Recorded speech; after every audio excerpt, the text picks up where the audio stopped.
बिस्मिल्लाहिर्रहमानिर्रहीम अस्सलामुअलैकुम रहमतुल्लाह। साबिक डीजी आईएसआई जनरल फैज़ हमीद के कोर्ट मार्शल के मुतालिक अब मज़ीद कहानी खुलकर सामने आई है और अब इसमें मज़ीद बड़े बड़े नाम शामिल होने जा रहे हैं। और ये बजाय इसके कि इस मामले को समेटा जाए, इसको हल किया जाए, इसको सॉल्व किया जाए, और इसकी वजह से जो पाकिस्तान के अंदर इस वक्त अदम इस्तेहकाम का जो सामना करना पड़ता है इन मसाइल की वजह से, बजाय कि इस मसले को हल किया जाए, ये मज़ीद बिगाड़ की तरफ जाना चाहते हैं। और एक इंतहाई अहम तरीन स्टोरी के ज़रिए से ये कहानी मंतरियाम पर लाई गई है कि जो जनरल फैज़ हमीद का इस वक्त जो ट्रायल है,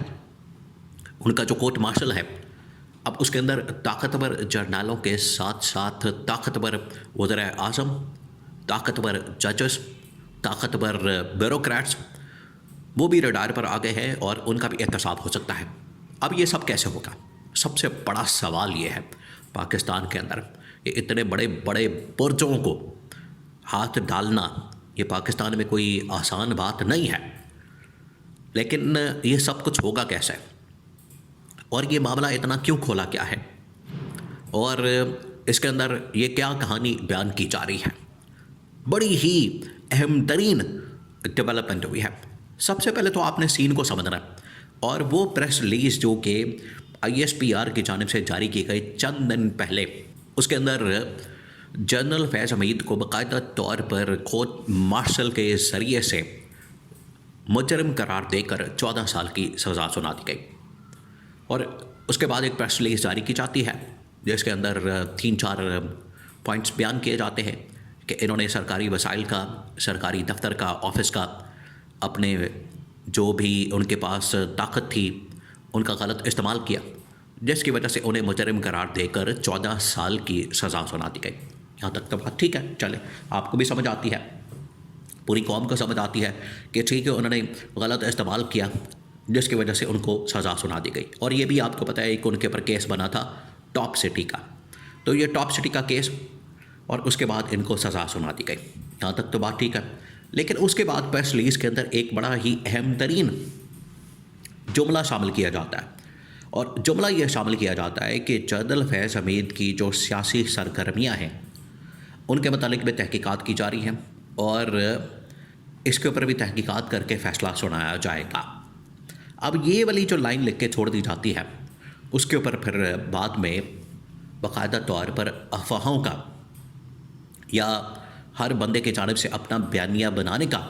एक सिलसिला शुरू हो जाता है। हर बंदा उसके पीछे लग जाता है और नून लीग अपना उसमें से फ़ायदा निकालना चाहती है, पीपल्स पार्टी अपना कोई बयानिया बना रही है, बाहर लोग इसके मतलब अपना अपना बयानिया बना रहे हैं। अब नून लीग का इसके अंदर बयानिया क्या, और फिर उसके बाद किन किन ताकतवर जर्नलों का, वज़ीर आज़म का, ब्यूरोक्रेट्स का इसमें नाम आने वाला है। नून लीग जो इसमें बयानियाँ बना रही है, देखिए नून लीग के पास आ जाके यही बचता है कि आप इस्टेब्लिशमेंट का किसी तरह से लिंक साबित कर दें, लिंक जोड़ दें इमरान खान के साथ कि हमें जो निकाला गया, हमारे ख़िलाफ़ जो कुछ किया गया, हमारे मुकदमात किए गए, केसेस बनाए गए या जो कुछ भी किया गया, यानी ये तो एक एहतसाब का अमल है, अकाउंटेबिलिटी है, इनका एहतसाब होता है, इनका हिसाब किताब होता है, वो तो एक होने वाली बात है, होना भी चाहिए। लेकिन ये इतना डरते हैं, इतने खौफज़दा हैं, इतनी इनकी जान जाती है एहतसाब के नाम से कि ये चाहते हैं कि हमारी किसी तरह से एहतसाब ना हो, हमारी जान छूट जाए, तो ये बड़ी कोशिश करते हैं। अब नून लीग बयानिया बना रही है कि ये जनरल फैज़ हमीद को 9 मई के साथ लिंक करके, इमरान खान के साथ लिंक करके, तो ये सारा मामला इस तरह से चलाया जाए, ये इनकी कोशिश है, ये इनका बयानिया है। लेकिन जो स्टोरी सामने आई, जो इसमें कहानी सामने आई, वो ये कि ये जो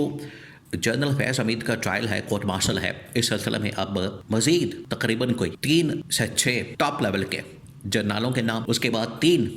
वज़ीर आज़मों के नाम, बहुत सारे ब्यूरोक्रेट्स के नाम और जजेस के नाम इस मामले के अंदर सामने आ सकते हैं, जिनसे तहकीकात हो सकती है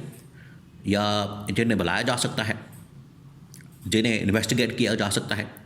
जिन्हें नोटिस भेजा जा सकता है और इस पूरे मामले को लपेटा जा सकता है। अब ये खाता खुल गया, ये मामला खुल गया जनरल फैज़ हमीद के कोर्ट मार्शल को लेकर। अब ये मामला जो है किसी और तरफ ले जाना चाहते हैं। देखिए, एक बात आपने जहन में रखनी है पाकिस्तान में ऑलरेडी इस वक्त सियासी अदम इस्तेहकाम मौजूद है और इसकी वजह से मौसी अदम इस्तेहकाम है और इसकी ज़िम्मेदारी ये हुकूमत की नालायकी और नाअहली भी है, उनके ऊपर आयद होती है। इसकी वजह से आप ये नहीं कह सकते कि हुकूमत बिल्कुल बरियो ज़िम्मा हो गई। हुकूमत बिल्कुल रिस्पॉन्सिबल है, ज़िम्मेदार है और हुकूमत के ऊपर ही इसका सारा मलबा गिरना चाहिए। नंबर 2, अगर आप मुल्क को आगे ले जाना चाहते हैं तरक्की और खुशहाली की तरफ, ठीक है, आपने एहतसाब करना है, सबका करें एहतसाब, सबका हिसाब किताब होना चाहिए, लेकिन अगर उसके अंदर पॉलिटिकल विक्टिमाइजेशन आ जाएगी तो फिर आप मुल्क के अंदर किसी सूरत भी सियासी इस्तेहकाम पैदा नहीं कर सकते और सियासी इस्तेहकाम पैदा ना होने की वजह से आप मुआशी इस्तेहकाम नहीं ला सकते। ये है बुनियादी फार्मूला और बुनियादी कुलिया जिसको जहन में रखने की ज़रूरत है। अब ये अगर आजकल आपको पता है, फिर चले तकरीबन कोई 1 महीने से जब से जनरल फैज़ हमीद को सज़ा सुनाई गई है, पाकिस्तान में एक ही जिक्र होता है, उनके मुतालिक बात होती है। और आगे अगर ये मज़ीद नाम, मज़ीद जर्नलों के नाम, मज़ीद वज़ीर आज़मों के नाम, मज़ीद आगे ब्यूरोक्रेट्स के नाम, मज़ीद आगे जजेस के नाम खोलना चाहते हैं तो 100 बिस्मिल्लाह खोल लें। ये नवाज़ शरीफ को तो बड़ा सूट करता है क्योंकि नवाज़ शरीफ का इसके अंदर स्टेक नहीं है। नवाज़ शरीफ जो डिमांड करता है, नवाज़ शरीफ जो फरमाइशें करता है, नवाज़ शरीफ की जानिब से जो डिमांड की जाती है, शर्त रखी जाती है कि आपने ये शर्त पूरी करनी, ये शर्त पूरी करनी, इसके लिए तो चले माना जा सकता है कि नवाज़ शरीफ का क्योंकि स्टेक नहीं है, वो चाहता है कि किसी तरह से ये मैं इंतकाम की आग पूरी करूं। उसके अंदर तो असल में इंतकाम की आग भड़क रही है और इंतकाम की आग में जल रहा है। वो तो चाहेगा कि सिस्टम जाए भाड़ में, निज़ाम जाए भाड़ में, हुकूमत जाए भाड़ में, पाकिस्तान जाए भाड़ में। मेरे अंदर जो इंतकाम की आग है उसको मैंने ठंडा करना है और उसके लिए मैंने जर्नलों को, जजेस को, ब्यूरोक्रेट्स को, जिसको भी मैंने टांगना है, टांग देना, उसको टांगा जाए। अगर इस शर्त को पूरा करना है, इस फरमाइश को पूरा करना है तो ठीक है, पाकिस्तान को फिर एक नई इंस्टेबिलिटी, अदम इस्तेहकाम की दलदल के अंदर धकेल दें। लेकिन आप पाकिस्तान के साथ अगर मुखलिस हैं, इखलास के साथ आगे बढ़ना चाहते हैं और उसमें आपकी नेक नीति शामिल है तो फिर उसमें बेहतर ये है कि जितना इस वक्त पाकिस्तान में पॉलिटिकल विक्टिमाइजेशन का कल्चर है, एहतसाब का नहीं, पॉलिटिकल विक्टिमाइजेशन का जितना कल्चर है उसको फौरी तौर पर बंद करके पाकिस्तान के अंदर एक मफाहमत का माहौल बना के आगे बढ़ने की बात की जाए, आइन और कानून की हुक्मरानी की बात की जाए और आगे बढ़ा जाए। वरना ये पास्ट के, माजी के जितने किस्से, जितनी कब्रें आप खोदेंगे, जितने मुर्दा घोड़े आप निकालेंगे, उतना पाकिस्तान के लिए मसला होगा और पाकिस्तान उधर ही एक सर्कल के अंदर, दायरे के अंदर घूमता रहेगा जो अभी तक घूमता हुआ नज़र आता है। तो ये अब सारा कुछ ताकतवर लोगों के ऊपर डिपेंड करता है।